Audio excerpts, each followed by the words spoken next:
Tyler Wall, welcome to the Smart Nutrition Made Simple show. How you doing, brother? I'm doing fantastic. Thank you so much for having me today. Dude, it's an absolute privilege and honor to catch up again. We were just hanging out in Arizona, pumping some iron. Yep. You were visiting with some buddies. How was that trip, by the way? It was wonderful. It was refreshing. It was rejuvenating, not just from getting away from the gray skies of New York to sunny Arizona, but seeing my friends and meeting you too. That was really wonderful that we had a Yeah, it was chance to do fun. that pump on and hang. Yeah, dude, it's so much fun. It's funny how, as we get older, at least I've observed this, is as we get older, just kind of the types of things that we like to do and the type of people that we surround ourselves with and the things that we do with those people, really how much they change. Like I love, meeting new people, going and getting a workout with them. It's just like, and then having those conversations while you're training as opposed Yes. to like sitting in a bar, just, getting Right. drunk or something like that. Agreed. That's that's an environment that we're both in our element. Yeah. Right. It's primal. I would say it's primal for both of us, especially. And the fact that we get to share that space, share that energy, and have conversations like in between sets is super powerful. Yeah, it's really fun. I find myself really growing the most. And so that's, for me, and I know you're just addicted to kind of continuing education and having mentors. And I want to talk about that in this conversation. But for me, it's when I really kind of learn the most isn't even necessarily from those seminars per se but really being in the environment, being surrounded by like-minded people and Yes. just kind of feeding osmotically from them through those conversations. It's like just understanding like what are you doing that's working well, what are you not doing, how can we synergize, so on and so forth. Yeah, I agree. I really love that use of osmotically that you just mentioned. That's Yeah. a word I frequently use as well. So that really Nice. resonates. So you were telling me how you're just hit your 1 year anniversary living in New York City. Yeah. Tell me about like what that looks like. What do you do in New York City? Yeah. How have you shaped your environment? Yeah. Love that. Thank you. So I moved after 8 years of living in Seattle. Long story short, I had plans to move to California and after the end of a long-term relationship. Then COVID happened a couple weeks into that plan. So things kind of got a wrench thrown in the gears. And as I was wandering the country a little bit during that summer, I came to New York and I felt a calling. And it's weird because I'm from Connecticut and I came to New York like my whole childhood, young Yeah. adulthood. It came back and forth. It was just easy train ride into the city. And never during that time was I like, yeah, I want to live in New York. However, and I was always like, oh, it stinks, it's dirty, like it's just not for me. I had plenty of friends that lived here, loved it. I never felt a calling. Well, during the summer of 2020, I was going through this major transition in my life, and being in New York City and feeling the energy shift had a profound effect on me. And I knew that a lot of the old blood and a lot of the residents had moved away, bought Mm, houses in the countryside or moved to other states or so on and so forth because people could work remote. hmm. And I had this strong feeling that there's going to be a lot of new blood moving in after things settle back down, maybe in the springtime, and there'd be this major shift in culture and this revolution in art and in energy. And I said, you know what? I want to check this out. I think this is something I want to explore. So I made that plan. I said I'm going to get through my final winter in Seattle, and in the spring I'll move to New York. So as I've come into deeper into adulthood, I really recognized the power of environment. And I was recognizing when I was in Seattle that that environment was no longer serving me. Hmm. I had some great friends there. The access to nature was beautiful, but the general energy of the city and the general attitude of the people there just didn't really coincide with who I was continually becoming.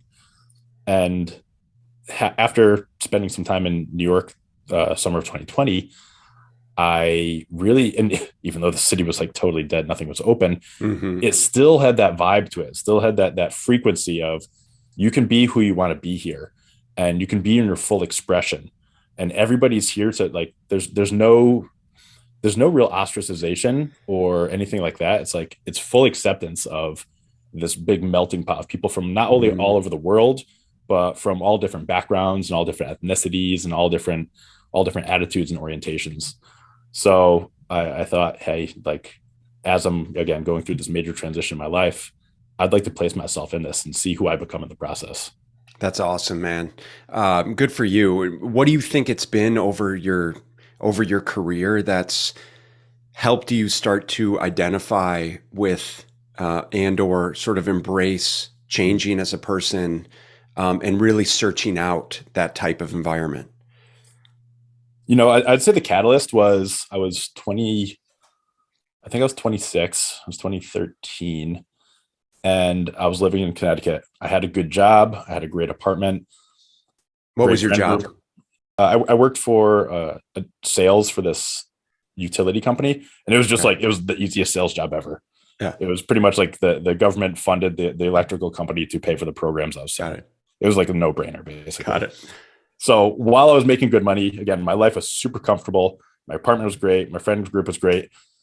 I had this like unnerving feeling that I knew exactly where my life was going if I stayed on this path.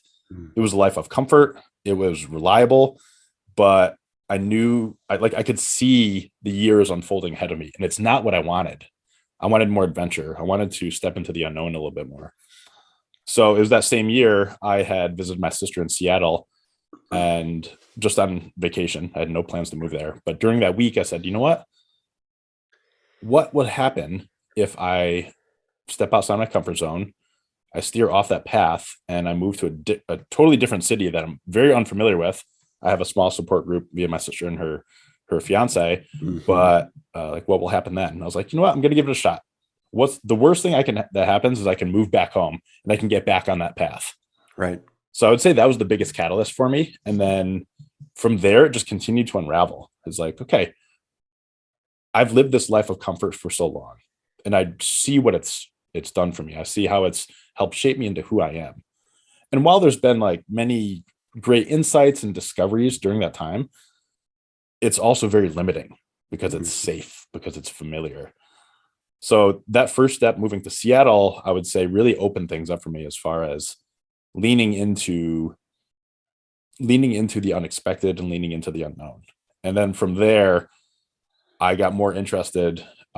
We talked about our past histories, you and I both, in like strength and conditioning and Hmm. sports rehab and things like that. So that basically that trajectory kind of coincided with like, okay, how can I step outside my comfort zone? Like, what else can I explore here?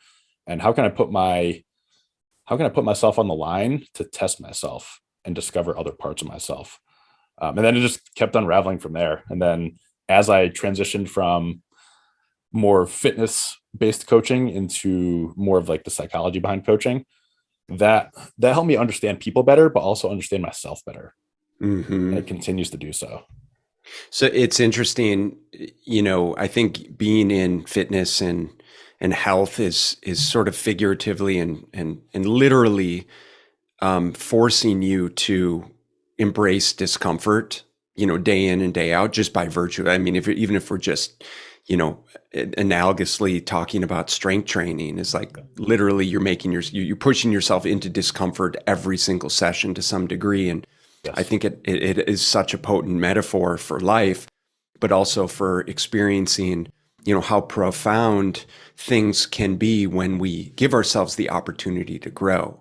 And so that was your impetus into, health and fitness and nutrition. Maybe you could just share with us briefly kind of about that journey and then how that led you into, because we met towards the end of your we'll call it like your nutrition coaching career, if Yeah. you will, and then how you transitioned into where you are now, which I don't know if you want to call it more life coaching, or you can tell us kind of how Sure. you want to um, embrace it. Yeah. Yeah. Absolutely. Thank you. I really, really enjoy what you just said, though, as far as the metaphor between strength training and development in areas outside of that. That was freaking beautiful, and it's Mhm. so true. Once, I mean, for anybody, whether it's endurance training or strength training or any kind of fitness related endeavors, if you have a goal, if you know what direction you're moving towards, you get to discover new parts of yourself every day. Every time you step into your training or your workouts, you get to reveal who you are. even if sometimes you're feeling crappy or sometimes you're not feeling into it, you still get to reveal who you are in that process. It's a really beautiful thing. Mm. And it has a massive carryover to the rest of your life.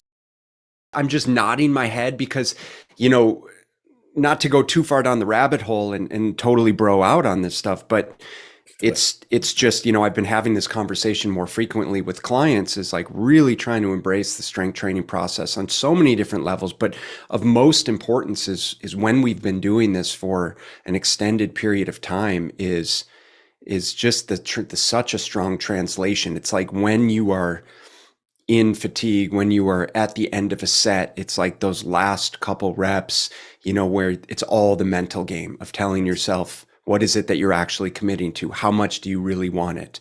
You know, how much are you willing to push for it? And that in and of itself is, you know, is exactly what we need to be doing with so many other aspects of our lives, in my opinion. Agreed. So anyways, Agreed. proceed. Yeah. So I started college studying strength and conditioning, and then I transferred my sophomore year to UConn. At that point, I had some idea in my head that I wanted to join the FBI. For some reason, I felt a calling at that moment in time after talking with some friends who had siblings in the FBI. And I was like, yeah, that sounds really interesting to me. Fast forward to my senior year, I decided I don't want to be in the FBI. They will own my life. I will not have any adventure. They will own my time. They will own my decisions. Were you still in strength and conditioning? No. So I transferred to poli-sci and criminal justice. Okay. So when I was my senior year, I was like, I don't want to like go back and like take all these tests or, you know, take all these classes rather, and sit in school for longer. So what can I do? My cousin's boyfriend at the time said, you can take your CSCS. If you have any bachelor's degree, Right. You can study for it on your own and take that. And I was like, great, because that's kind of the gold standard for any kind of training, whether it's collegiate or professional teams or anything lower than that. So thankfully, that was an opportunity. They still have it, I think, until 2029. Then they're changing it, or 2027 maybe. That they're changing it. The NSCA is making it unavailable for people who have bachelor's degree to take the exam. You have to have a focus in that. Yeah. Really? That's interesting. Yes. So I took that 2009, got my CSCS, started training individuals and groups. And just by way, I mean, kind of going along with what we were just talking about, is training had become such an anchor in my life for the physical benefits, the mental benefits, the emotional benefits. And I'm not a big fan of saying like, oh, the gym is my therapy. If you need therapy, go see a therapist. Mm-hmm. Absolutely. The gym is therapeutic, but it is not an excuse to get out of therapy. However, I digress.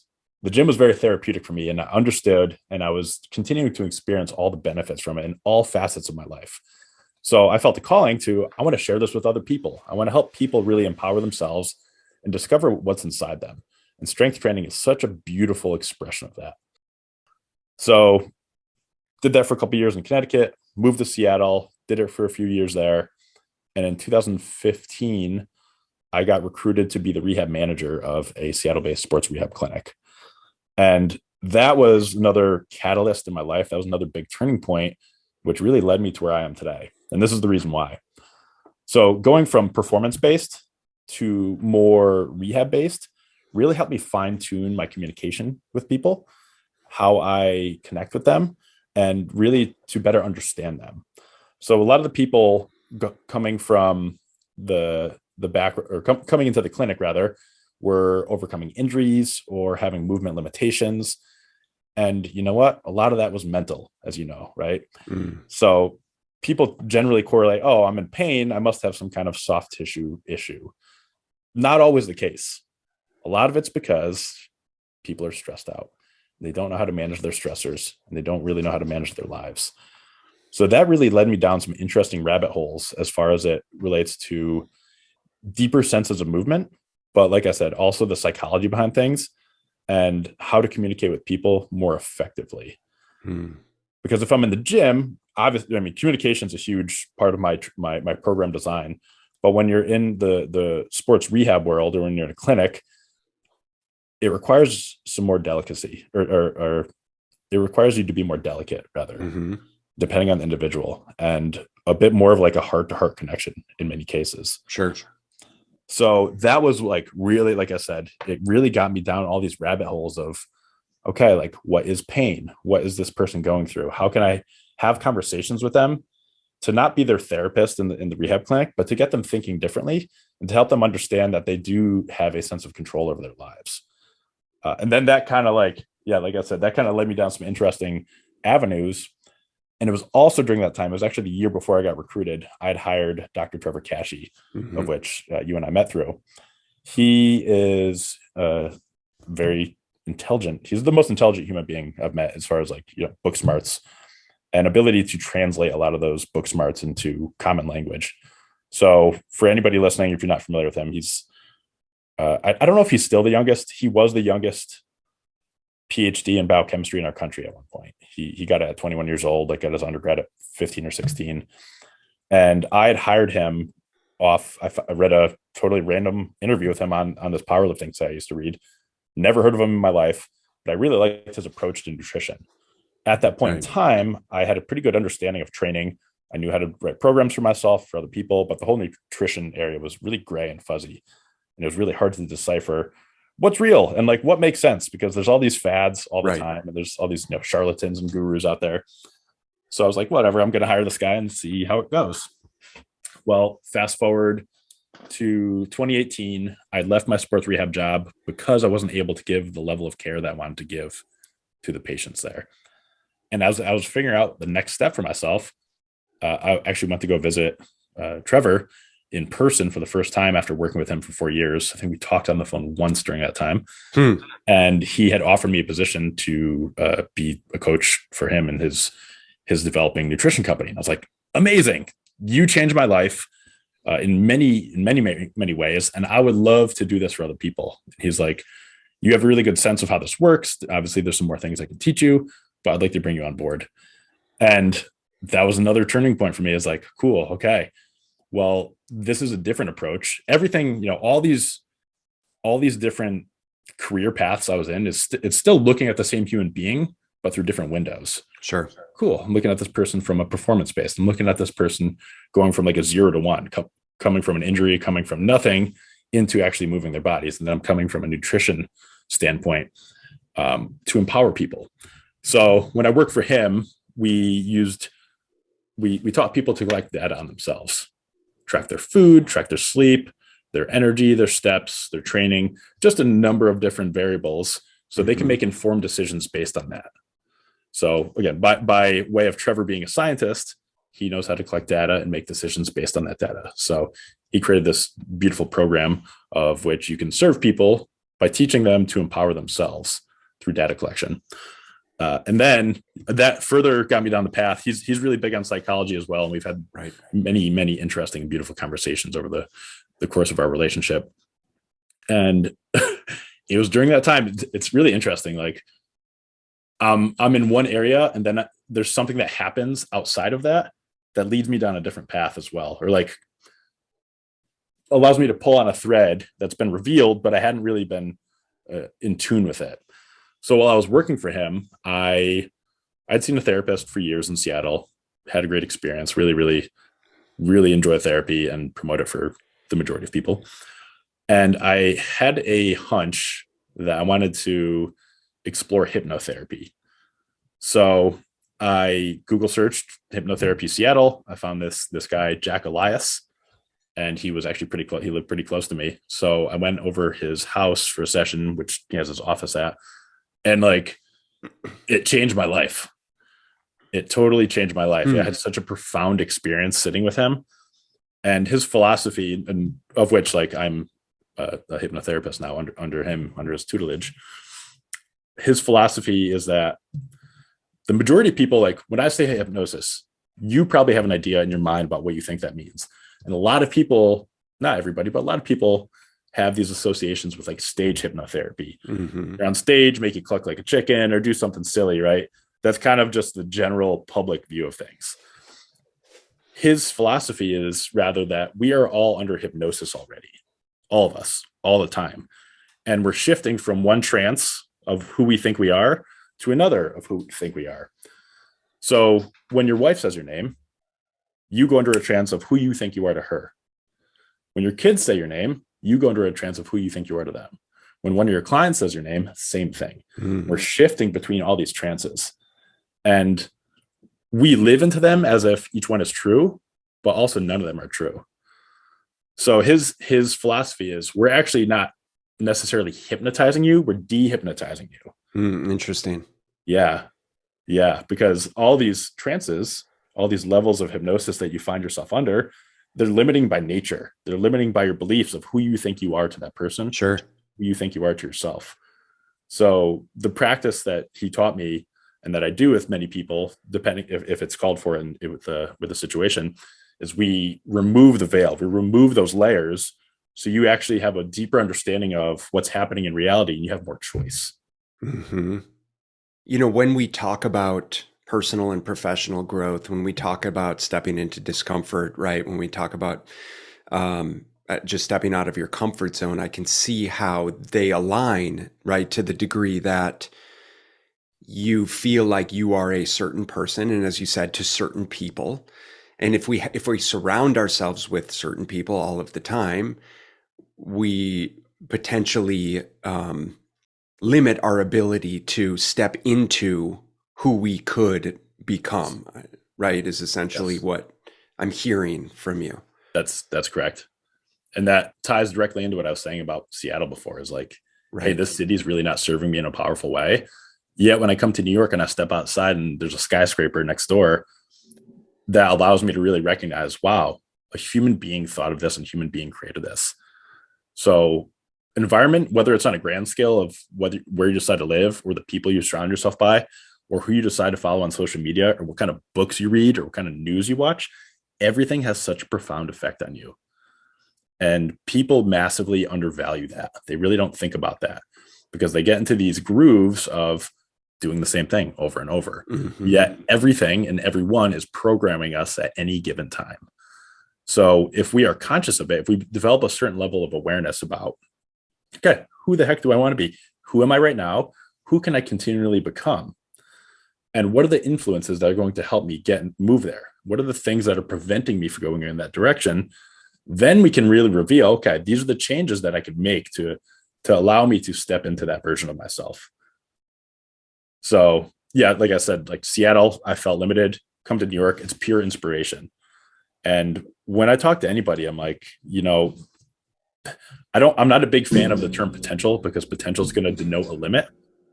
And I don't even like the term sky's the limit, because that assumes there's a ceiling. Mm-hmm. It really comes down to who has the biggest imagination. Yeah. For anything in life, who has the biggest imagination? Because your imagination is the same thing that's constraining you, and it's the same thing that's freeing you. No, I mean that's the thing. I think we're just all these imposed confines from the time we're kids as to what we are capable of, what we should do. Our parents telling us what we should and shouldn't do, Yes. and that obviously in and of itself is extremely limiting. Yes. And that's the big time when it happens, is when we're children, and the giants around us, whether it's our parents or teachers or whoever's raising us, like you just said, tells us what we can or can't do, what we are or are not capable of. And we take those things as truth because we don't have any evidence otherwise. Mm-hmm. So we're just these little exuberant balls of energy for a period of time. Imagination's running wild. We know no limits until the giants tell us otherwise. And those things imprint us. And then we carry that with us into our adulthood. And we still take those beliefs that were imprinted upon us as children as adults. And we're really just taking a perceived memory of the past and projecting it onto the now. And that's keeping many of us stuck. Mm-hmm. And so I imagine that this is the main frame for your conversations with current clients around how to get themselves unstuck. Yes. Yes. It's really interesting. So part of what I do is coaching. Like, that's a tool I have. Sometimes it's teaching, sometimes it's mentoring, sometimes it's consulting. It really depends on the individual and what's necessary, what's being called for in that moment, or for what's going on with them. And while a lot of people have aspirations, they have ideas in their head about where they want to go, the path will reveal itself once we get the barriers out of the way. That's the biggest thing stopping people from moving forward in a trajectory that they want to move. It's not that they don't have the skills or the tools or the resources necessary to move there. It's that there are things holding them back. Mm-hmm. And once we can reveal what those things are, then it's off to the races. And it's, oh, cool. Okay. Boom. You can skyrocket in that direction.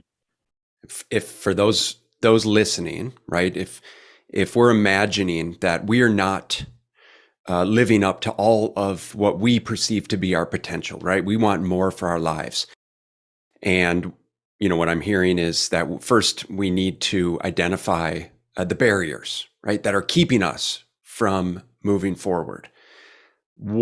How do we go about doing that? Is there a way where we could kind of hone in on what could be a couple potential things just kind of right off the bat to identify with? Yeah. There's actually, this is kind of twofold. This is one of the simplest, easiest, fastest ways to start to reveal these things, to start to unravel them. So again, we all have our beliefs, right? And our beliefs are based on our past experiences and what we've been told or indoctrinated with as children. And one of the things that can reveal some of these beliefs is putting a question mark at the end of any of your beliefs, something you say to yourself on a continual basis, even about who you think you are. So that's step one, is just put a question mark at the end, because curiosity, the practice of curiosity in any aspect of life, is going to open up opportunity. It's going to allow you to look at things from a much more wide perspective than if it's a statement. If we say something, which many beliefs we say is fact, then we're looking at things from a very narrow view. If we add a question mark, it opens things up for us. We can see other possibilities. We can see other angles. Mm-hmm. So just adding a question mark, and I'm a big fan of journaling personally. It really helps us organize our thoughts, and it really helps us process them in a deliberate way. It takes in other senses outside of just keeping things in our mind and allows us to basically work things out better. So if you are a person that likes to journal and you're listening to this, highly encourage you to do so. Start to write out some of your beliefs and put question marks at the end. Some of them you're going to look at and you're going to be like, wow, that's really silly. I can't believe I've been saying that my whole adult life or my whole life. Can you give me an example? Yeah, let's see. So, simple one. I'm not smart enough. Sure. Big one people say to themselves. I'm not capable enough. I'm not fast enough. I'm not strong enough. Put a question mark. I'm not smart enough. Oh, huh. What does that mean about myself? And then the second thing after you add the question mark is, what evidence do I have to believe that this is true? And oftentimes, most of the time, people are going to be like, I actually don't have any evidence. Mm-hmm. I've had experiences that I might have taken as evidence, but they're not truth. And then it's like, whoa, I actually don't have to hang on to that anymore. I'll add one more part. I think those are probably the two most powerful. Add a question mark at the end of any of your beliefs, and then ask yourself afterwards, what evidence do I have to believe that this is true? Mm-hmm. And then the third thing is, and this is helpful too, is what are the risks? What do I lose if I let go of this belief? And then what are you going to lose? Nothing.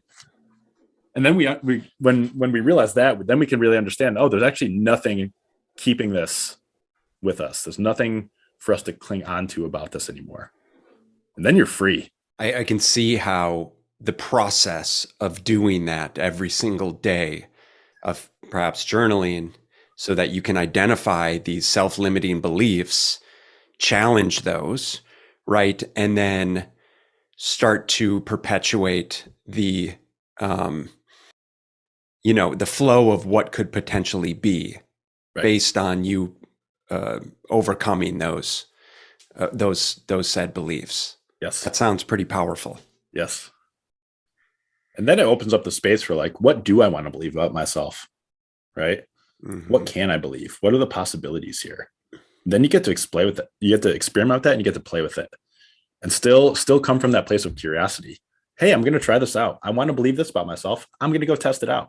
Okay, so looking back to your coaching career, looking back specifically to, strength training or one-on-one nutrition coaching, now that you understand about the human psyche, what you do, it must be pretty profound to think about all of the self-limiting beliefs that were in fact self-limiting beliefs and not in fact calories and macros and, Yep. you know, nutrient, vitamins and minerals and shit Sure. like that. Absolutely. Right? I mean, is that fair? Oh, absolutely. 1,000%. Because I think that so many of our conversations, especially like when we really start to get into the meat and potatoes, no pun intended, with a client, is like, Nice. like, dude, this isn't even about nutrition anymore. Like, you fucking hate your job. Yep. You're miserable at Yep. home. You keep hanging around with the same dipshits that you did 20 years ago. Yep. And you just, like, you're just holding yourself back. Right. You're perpetuating the same cycle over and over again. Yes. And so it ends up being like, listen, the conversation's just going to keep coming to this. And I don't know how many clients I've had, actually a good number of clients end up changing careers, Yep. right? Because the conversation keeps coming up, is like helping them understand, like, you do realize that the stress induced from you continuing to perpetuate these cycles is what's actually holding you back. Yes. Absolutely. And once they understand that, it's like, well, I don't have any choice if I want to grow and become who I say I do. I have no choice but to change my actions, Right. change my environment. Yes. So it's unbelievable how all of this intertwines. People will exchange long-term, sometimes lifelong, chronic, low-level stress and anxiety. They will choose that over short-term, increased levels of discomfort. Right. Because they're used to it. It's familiar. It's safe. It's reliable. Oh, I'm going to stick with this job. It's reliable. I hate it. And I hate who I am in it. But it's familiar and I know what I'm going to get the next day. And at least I know the outcome. Even if the outcomes, I know the outcome sucks. Yes. I'm still going to stick with that because the discomfort of change is so overwhelming to me. Right. It's fascinating. The greatest predictor of what we're going to do tomorrow is what we're doing today. And it really takes, sometimes people wait for something major to happen, unfortunately, a tragic event or something really sharp to happen in their life to make a change. But it really takes a certain level of self-awareness and honesty to take a look at your own life and ask yourself, what changes do I need to make right now? And once you discover, like, wow, actually, maybe I do hate my job. Maybe I'm in this relationship that hasn't been serving me for months or even years or decades. It takes a certain level of discomfort. You really have to accept that, hey, I'm going to suffer for a little while in order to make these changes. And a lot of people just won't commit to that. It's too scary for them. And like you just said, the outcome is unknown. Regardless, guess what? Even though we might stick to this job and we have an idea and the outcome is probably pretty reliable, it's still unknown. There's nothing we can do to try to control reality. We can influence it in ways, but we can't control it. But we silly humans think that we can. We have no idea what's going to happen an hour from now or a year from now or a decade from now. We have no idea. But we cling on to these concepts and these beliefs about, if I keep doing what I'm doing right now, I'll get what I'm getting again and again. I'll be stable. I'll have comfort. Yes. So that I can do X, Y, Z when the time comes. Right. Versus thinking about it as, if the world were to end tomorrow, what would I do? Right. What could I do? Yes. It's a very different way of thinking about things that I think would probably serve people pretty well. Absolutely. And you and I both know, and all of this is just resorting right back to the initial conversation of embracing discomfort. And you and I both know, by virtue of you continuing to evolve in your career, is when you do the things that make you uncomfortable, you continue to grow to the degree that what you were doing a couple of years ago clearly isn't serving you anymore, or perhaps motivating you, or as fulfilling as what you're doing now. And I can imagine you're going to continue to evolve in in your approach to coaching and helping people in whatever capacity that is, because I've no doubt that you're going to continue to serve people at the highest level, Yeah. which I certainly can appreciate. Really, really good stuff. So I want to wrap up with a couple questions for Sure. you, because you are obviously you're we'll call it a servant to continuing education and Mm, mentorship, and we follow a very similar background, we do. um, and career evolution, if you will.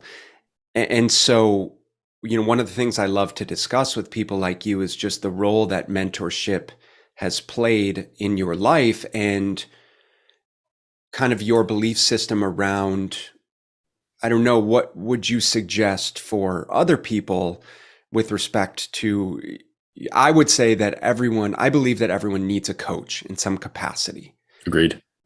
And so what I would love to hear from you is why do you think that is so relevant for anyone listening, whether they're listening just because this is the Smart Nutrition Made Simple show, they want to improve their life, their health, their fitness, or maybe now they're really starting to think more ethereally outside the box around what they're capable of. How can a coach contribute to this? So one of the biggest benefits of working with a coach or a mentor is they help to shortcut the process for you. Like I said earlier, when I was like, yeah, I'm trying to tackle this nutrition thing by myself, I'm reading blogs and books and magazines, Right. and I'm like, I can't make any sense of it. Finding a mentor, like, it shortcut the process for me so much. It probably took 10 years off of that discovery process for me. So one, it helps shortcut the process. Don't go through all these mistakes. It helps you. A coach or a mentor will help you sort out the information that actually makes sense. And it's really important that you vet out your coach or your mentor. Spend some time researching. I tell people the same thing. When you're finding a doctor or even a chiropractor or a dentist, like, spend some time, even a personal trainer, like, spend some time researching them. Ask about previous results. See some of the body of work that they've done. So one, shortcut the process. Two, they help you find your own blind spots. You know why they're blind spots? Because they're blind spots. We can't recognize them ourselves. So having a guide along the way will they'll hold up mirrors to us in a way that we haven't been able to see. And so we can actually address those things. Same thing. That's going to shortcut the process for you.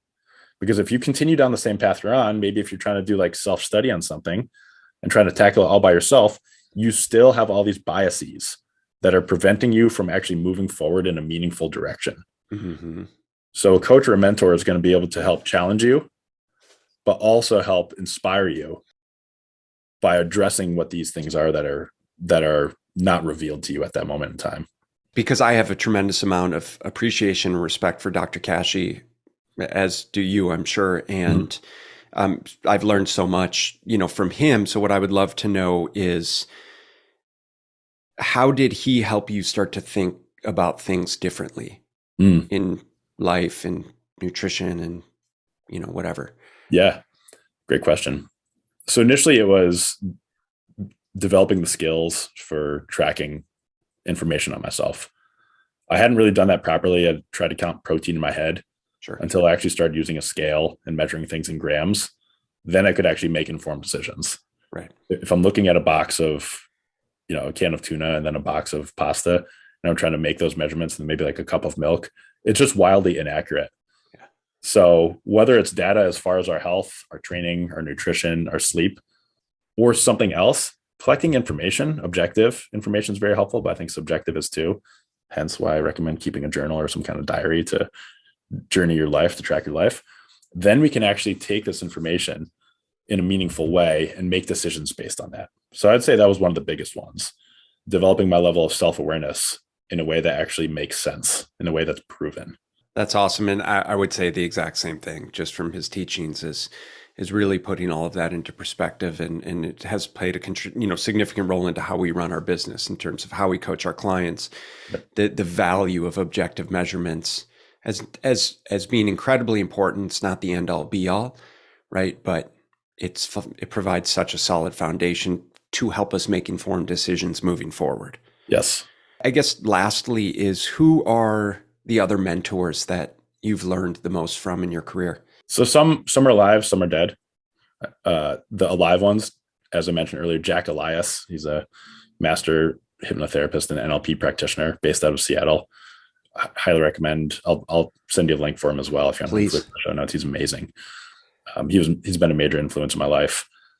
Moshe Feldenkrais. I don't know if you've read much of his material. Yeah, okay. A long time ago when I was studying through Czech Institute. Okay, cool. Yeah.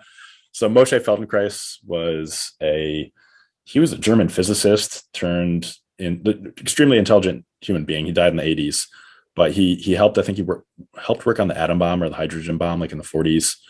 Ended up injuring both his knees in soccer in the 50s. They told him he wouldn't be able to walk again if he got surgery, and he basically discovered this or created this process of movement through self-awareness that helps coordinate the body as a whole in different ways, because we all operate within, like when you see your wife walking down the street and you don't see her face, you know it's her, right? Like she has a certain pattern to her walk. We all carry ourselves in certain ways when we walk, when we're stressed, when we're feeling good, etc. So anyways, long story short, Moshe Feldenkrais was massively influential for my understanding of the connection between the body and the brain.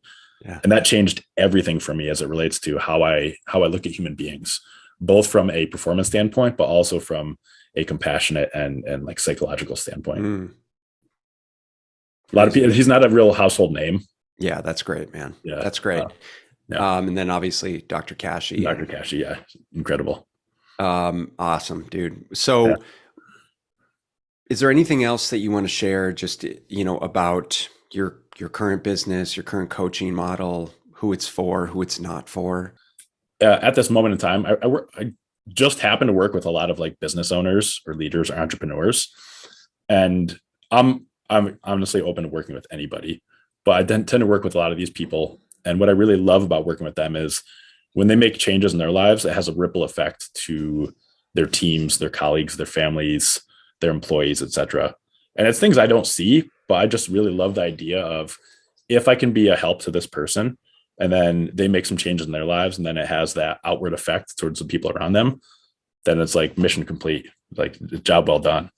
One of my guiding principles is one I've actually borrowed from Neil deGrasse Tyson. He says, for me, I'm driven by two main philosophies in life: know more about the world than I did yesterday, and to lessen the suffering of others. You'll be so surprised at how far that gets you. And that's just like, that's sat with me for years. And I'll say my calling is to help lessen the suffering of others in any way that I can, whether that's through empowerment, through strength, or whether it's having a conversation with somebody and helping them understand they're not who they think they are. Amazing. Well, I think that's been made abundantly clear just based on our conversation today and the value that you provided. So Tyler, I just want to say thank you very much for your time and for sharing all of that with our audience and myself. It's very enlightening for me as well, and hopefully for our audience. So with that said, brother, where can people find out more about you, your coaching program, so on? Yeah, absolutely. No, thank you so much for having me, man. I really enjoy our conversations. Again, super blessed that we had the chance to work out in the gym a couple weeks ago. Yeah. I'm looking forward to the next one. Me too. You can find me on social media, Instagram. I'm at Tyler James Wall, all one word. And then you can find me on my website, contrastbydesign.com. Beautiful. All right. You heard it there. You guys check him out. Follow him on Instagram. Smart, beautiful man. Appreciate you, Tyler. We'll have to do this again and certainly get our pump on soon. Well, maybe I'll just come up to New York. Okay. Yeah. Hang out, because I haven't been to the city forever. And if it's vibing, I got to be there, right? Back to business. Yeah. All right, brother. Take care. Keep up the good work. Cool. I'll talk to you soon. Thanks, Ben. Bye.